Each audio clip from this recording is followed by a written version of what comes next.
বিচার হোক, কারণ এইভাবে তো একটা মেয়ের জীবন নষ্ট করে লাভ নাই। একটা রিলেশন করলে বদনাম নাই, কিন্তু একটা মেয়ের একটা বিয়ে হলে বদনাম আছে। আর আমরা তো এলাকার স্থানীয়, উঠতে বসতে খাইতে শুতে এগুলো করা লাগে না, ফেস করা লাগে না। তো প্রতিবেশীর অনেক সময় অনেক রকম কথা বলে, তো এগুলো তো খারাপ। আর সে তো দেখে শুনে একটা মেয়ের বিয়ে করে, সে ওগুলোকে টার্গেট করা মধ্যবিত্ত ফ্যামিলির সাথে বিয়ে করবে, বিয়ে করার পরে 2 দিন অল্প কয়েকদিন রাইখা তুলি, অল্প কয়েকদিন মানে বিয়ের 4-5 দিন যেতে না যেতে শুরু করে দিবে, তুমি আমাকে কি দিছো, তুমি আমাকে কি দিছো, তুমি সুন্দর না, তোমার এইটা নাই, তোমার ওইটা নাই, আমার বাড়ি রাজপ্রাসাদ, তোমার বাড়ি ফকিরের মতো নেই। সেই কেন ভাই, বিয়ের আগে তো দেখে শুনে বিয়ে করছে, তাই না? তো এটা হলো কি ওনার হ্যাবিট।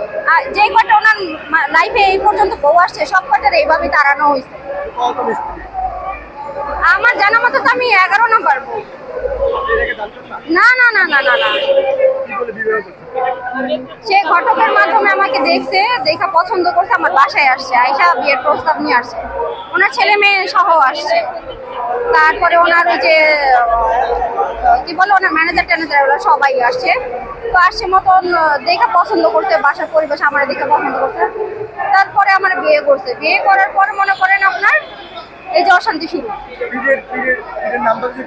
সাইদ আলম মোবারকি। ওর মূলত এবার বলি, ওর সাথে আমার বিয়ে হয়েছে, হওয়ার পরে আমি যে রান্না বান্না করি, ও বেডরুমে শোয়া থাকে, তো মেয়েদের সাথে না অশ্লীল ভাবে ওইটা দেখায়।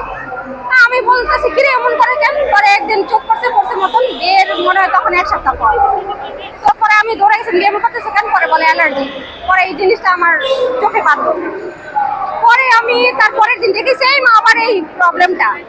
পরে আমি ফোন দিয়ে দেখি যে মেয়েদের সাথে ভিডিও কলে এটা দেখা দেখি চলতেছে। এসব কি আমার ঠাটায় থাকো, তা আমার যেমন সে তাকাবো, তা তো তোমার কি?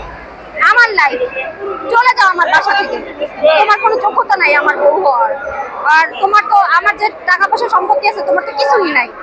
তো বাইসা বাইসাকে নিরীহ মেয়েদেরকে বিয়ে করে, জানি ওর সাথে টক্কর নিতে না পারে বা কোনো প্রতিবাদ করতে না পারে।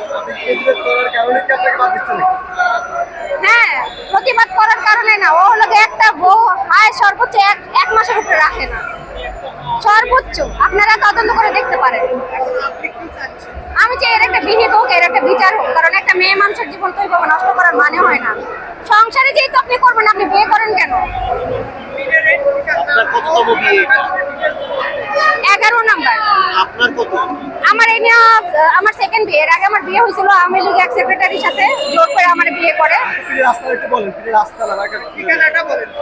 ওর ঠিকানা হলো কি বক্সিবাজার। বক্সিবাজার বললেই ওই কুত্তার নাম বলে যে কোনো কেউ বলে দিবে যে আমার নাম তুলি। সাইদ আলম মোবারকের ইয়াটা কোথায় আমাদের দেখায় দেন, বাসাটা কোথায়, যে কোনো কেউ দেখায় দেবে।